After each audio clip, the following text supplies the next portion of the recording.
First things first, I started a mass AI celebrity net worth site just as mass AI celebrity net worth sites were all being de-indexed. So as a fun little case study, but I also knew this was a chance to find out what's really going on with AI content on a site that's not established yet. So most of what we've seen so far is basically manual actions where Google is picking up on these sites that have blatantly been abusing AI, publishing thousands of articles a week and just simply clicking a button, no, banning them from Google, and that's that. And what we're seeing is basically the sense of hysteria and sharemongering to stop people doing that. But does that mean they can algorithmically detect AI content? I don't think so. And that seems to be what I'm seeing with this particular case study, because I only published this a few days ago. Initially, I only went with 80 published articles, because like I say, starting a website with 100, 200 articles, that's fair enough. Most websites, they'll be built by developers, and they'll use the no index tag in the robots text whilst they're actually developing it.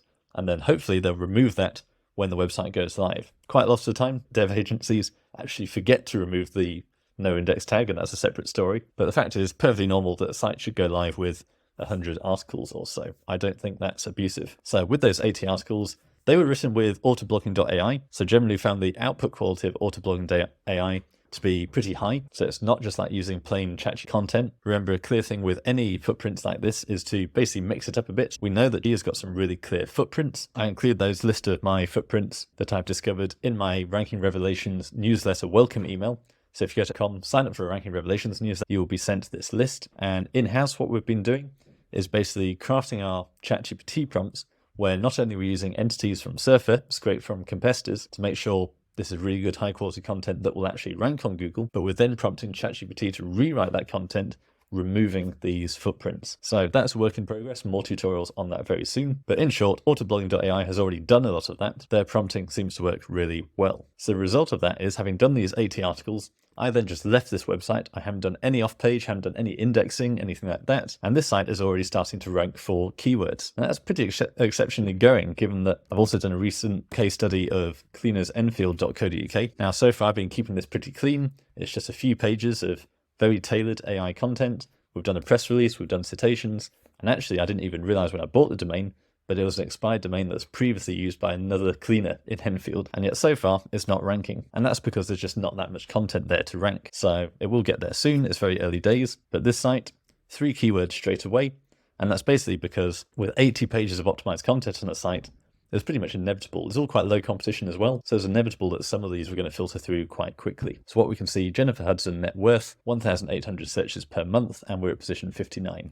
Now, this is nothing to write home about. This is not a position to be proud of. The fact is, new site, all bulk AI, and instantly starting indexing for keywords without me having to do any manual indexing work. That's a really good sign that this is going to do well. It definitely seems to support the hypothesis that Google is not algorithmically detecting AI content. What we've seen so far is very much manual action. And again, there's AI content and there's AI content. Autoblogging's case seems to be really good at drawing in facts and data from around the internet, so the content is fairly enriched, whereas Google specified that it's really cracking down on thin pages that don't deliver much value and are simply designed to rank. Now, on that note, the other thing I wanted to highlight was Autoblogging.ai's images. Now, I believe these are, again, through the OpenAI API, so basically using DALL-E, and therefore I assumed we wouldn't be getting particularly good images for a celebrity site, because if we look at this example, this is just a generic person face that looks a bit weird, so I've not had a good result for Jim Caviezel. However, let's see what happens when we look at Keanu Reeves. This is pretty compelling. Just look at how convincing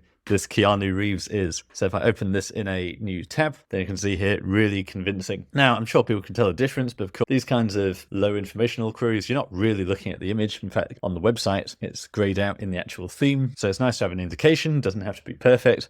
And I'm actually really impressed with this. Now, don't forget, as I mentioned in the case study, we're using Easy Blog Networks, which includes the ability to automatically install a plugin that will basically strip out all the autoblogging.ai stuff from this image hosting. So what do I mean by that? Autoblogging.ai does provide these really good images, but by default, they're hosted on autoblogging.ai. But with this plugin, you'll basically take it off autoblogging.ai and upload it directly to your directory. So that means if we go to inspect, then we can see the image source is actually in WP content on this website. So we're not simply images from a third party. So let's go and find someone else. It seems obviously everyone knows what Keanu Reeves looked like, and therefore the training data for the AI is going to be very good. And of course, some of these images have just gone completely wrong. Clint Eastwood, that's kind of convincing. Justin Bieber, definitely not convincing. Halle Berry, very good. And Bruno Mars, I quite like. Just have to double check I actually know what Bruno Mars looks like. Again, open a new tab. I think that's pretty good. And it's incorporated the idea that we're talking about his net worth. So therefore, it's created a nice themed image that not only includes Bruno, but also brings in this idea of net worth. So actual success rate, quite low. A lot of these images are not good. But don't forget that the AIs aren't even supposed to be able to create perfect celebrity images because of the potential for abuse. And somehow Autoblogging.ai is getting around that. Now, what does this mean in terms of Google and the update? Well, I've said for a long time that generally Google's only really looking at the text on a page. Images help a little bit, but I'd much rather add images later on when I know the page is ranking, then let's add in the image rather than having to source unique images and do all this work in the beginning when you don't even know which pages are going to rank or not. So generally I find most people overthink images. The majority of keywords and searches don't even have an image pack, so there's not really an image section to even rank for. So all you're really going for is the on-page relevance, the fact that your page includes an image. Is it therefore more valuable than another page? Images do turn up in the surfer requirement, but when you actually put those images in, they don't seem to have a massive bearing on the actual content score. Now, I think that could potentially change given that Google is cracking down this thin, low-quality content, as we've seen from the last update. So generally, I think sourcing images, making sure they're fully optimized for speed and not going to cause any issues, especially when you get into intellectual property, making sure you're using free images. Of course, you can generate your own with stock, but they're still a bit of a pain. But the fact is, we generated all these images instantly using the same bulk AI tool. So even if the benefit is only marginal, we've already gone several steps beyond the kind of sites that seem to be getting hit by the update, and it's literally taken us no more work. So in this case, what's my recommendation? I'd probably say if your bulk AI tool, like Autoblogging.ai, is able to provide images that some of the time, maybe 20% of the time, do actually end up as really good AI images you wouldn't necessarily want to replace immediately, and that's not costing you any more work, then why not?